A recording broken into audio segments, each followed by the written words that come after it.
your cold boyfriend. I'd like to talk to you about Frank Capra and Harry Langdon. Harry Langdon is a name you might not know.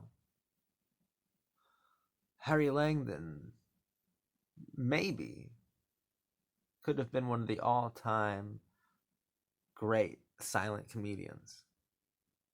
In his time, he was compared to, you know them, Chaplin, Keaton, Lloyd, Arbuckle, the best, the very best. Um, he died washed up and forgotten. He died a relic.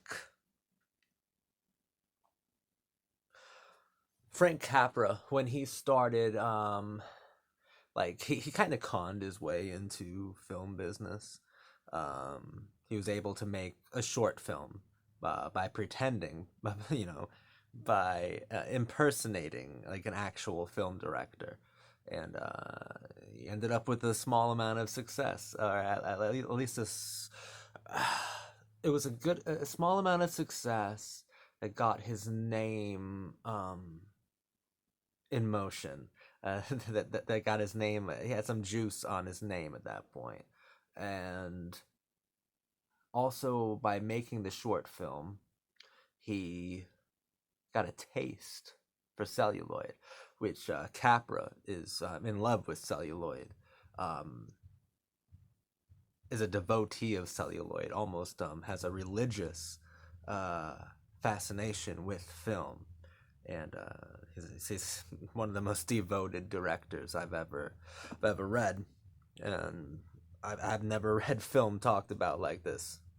Uh, it's mind blowing. He's astonishingly devoted to film and everything that film represents.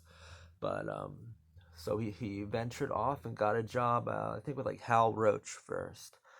Started as a gag writer, writing for the R Gang series, and he progressed from there to Max Sennett, to his stable, and was a gag writer there as well. And eventually, Sennett brought on this guy, showed him to the writers, Arthur Ripley, Frank Capra, some of the others, and said, "This guy's called Harry Langdon. I have a hunch."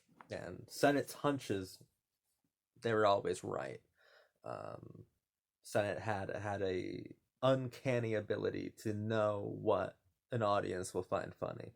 And Sennett said that this guy Langdon, he's got something, but I don't know what it is. And the writers, Frank Capra and all the other gag writers, tried to figure it out, And I think eventually it was Arthur Ripley who was like, well, I don't know. I guess, you know what, Frank, you might as well pray to God for a solution to this Langdon question. He just seems like boring. He just seems dull.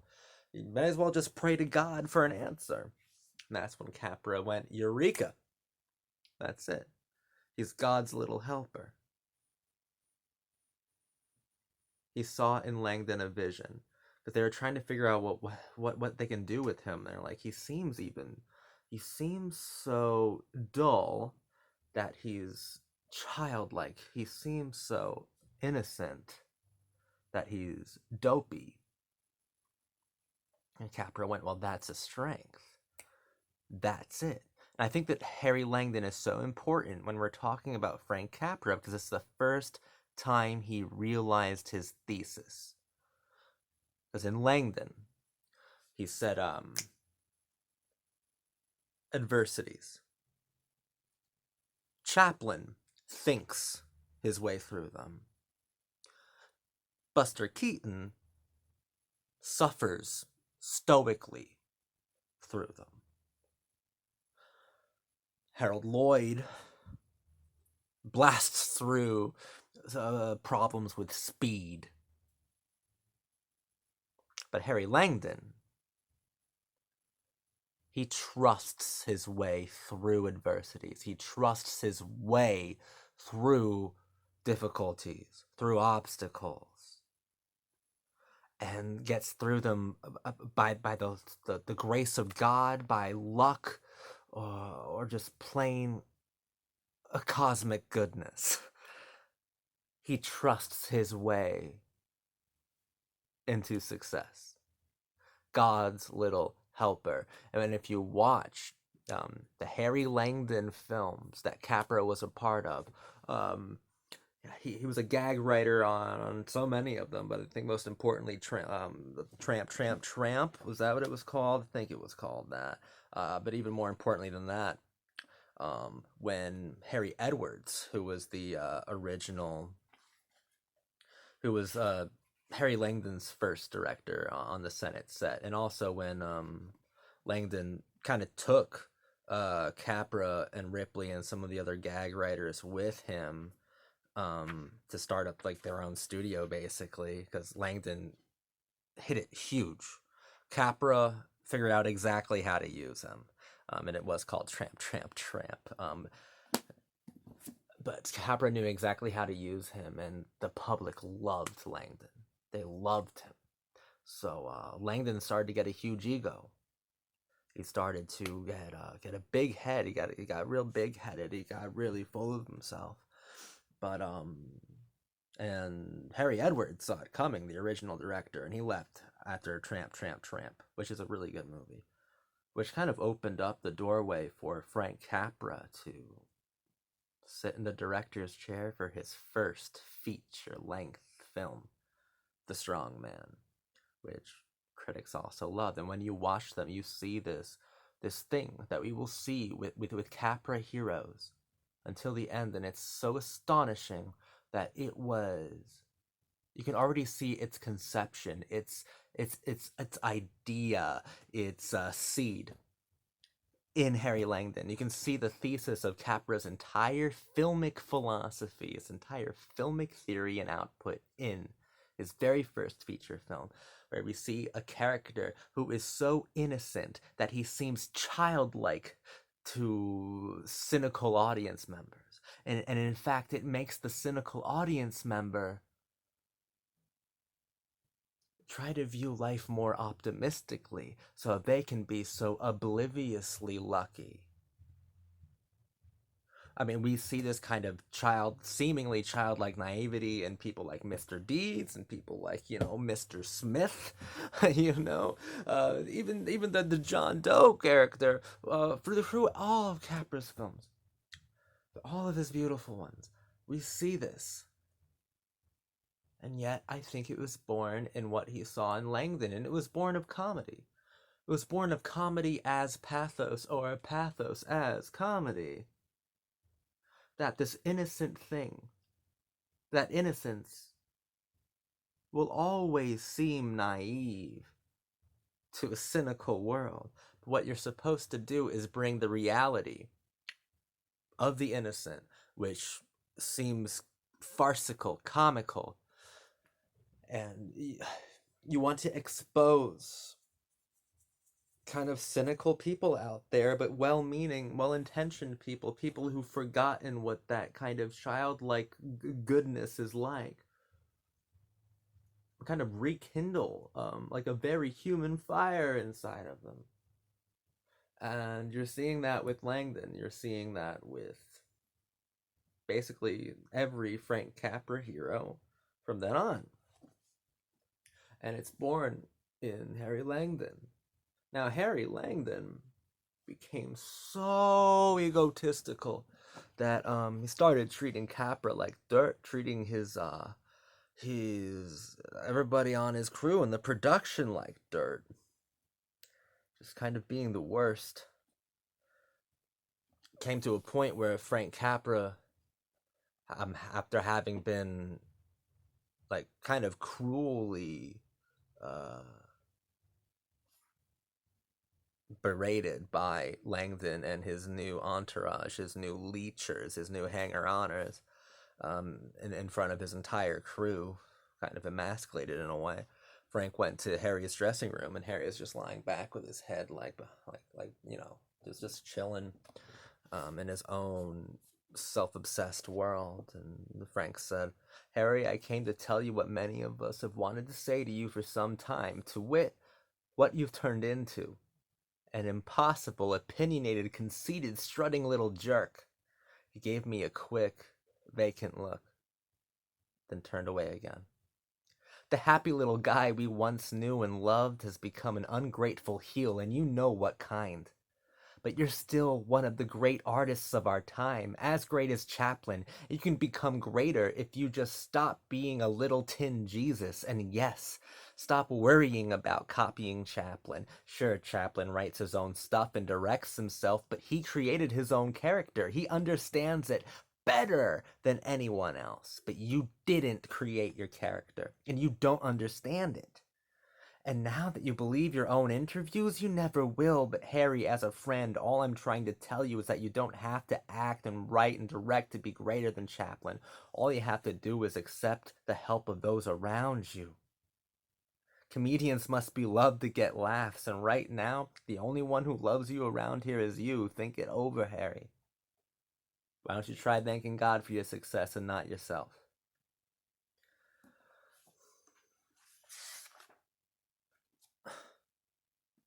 Harry Langdon did not listen to that advice. But I think that's fascinating on several different levels. Capra here is seeing how that kind of innocence, that kind of childlike screen persona, that pure persona, is because that's really what it is. It's purity. The pure persona on there, the pure persona, the pure American character. He can see how it can be malformed, manipulated, perverted, made unworkable, made disastrous, just tainted. He can see how that could happen. And he saw that how that happened with Harry Langdon, someone who Frank did admire a bit. I mean, he said it right there. You could become better than Chaplin, but you never will because you don't understand your own character. You don't understand the purity because you're not a pure person, and this is not a pure industry. Frank Capra went on to make some of the purest American films ever.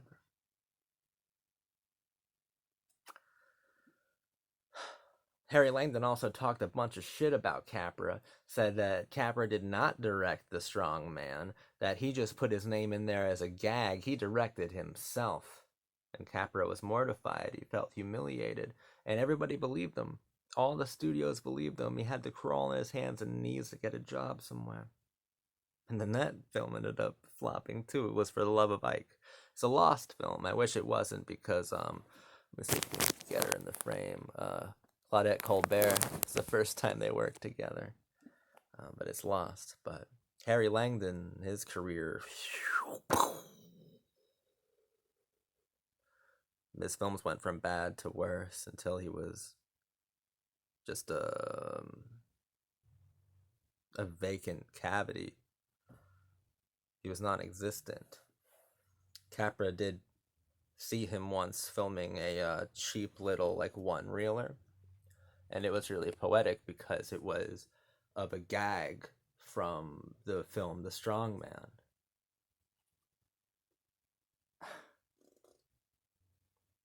It was a grotesque replica of the famous scene we did with Mary Astor in The Strong Man. Faster, Harry, faster, yelled the irreverent slapstick director. This is only a one-reeler, you know. I left and I could have cried.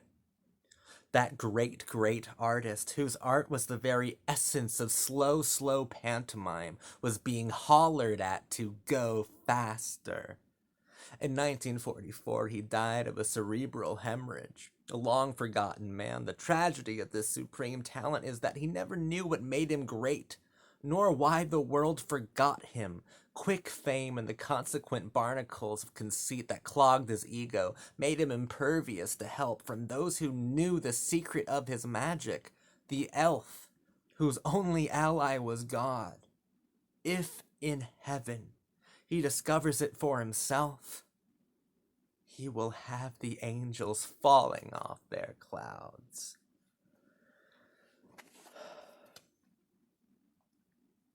I think it breaks Capra's heart to see a pure cinematic presence lose its integrity. I think the downfall of Harry Langdon really broke Capra's heart. not just the downfall, but the spiral, the betrayal.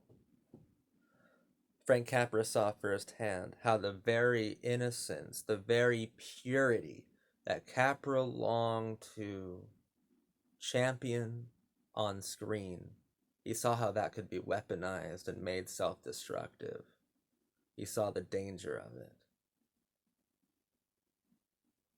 From then on, he'd make responsible. I mean, he always tried to make responsible films and responsible heroes, but that taught him a very hard lesson right away. That people don't understand purity, Frank.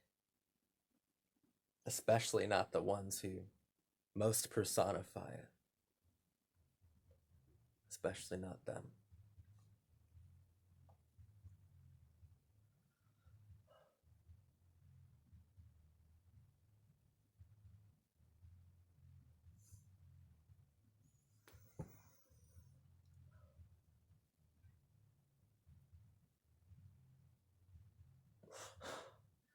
Thanks for watching. I hope you got something out of that video. I thought it was really important to understand Capra.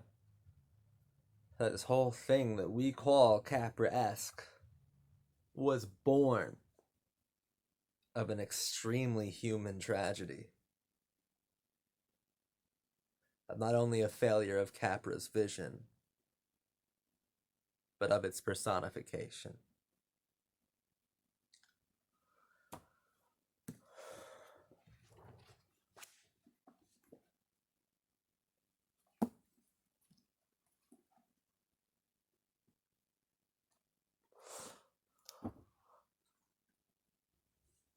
Fuck.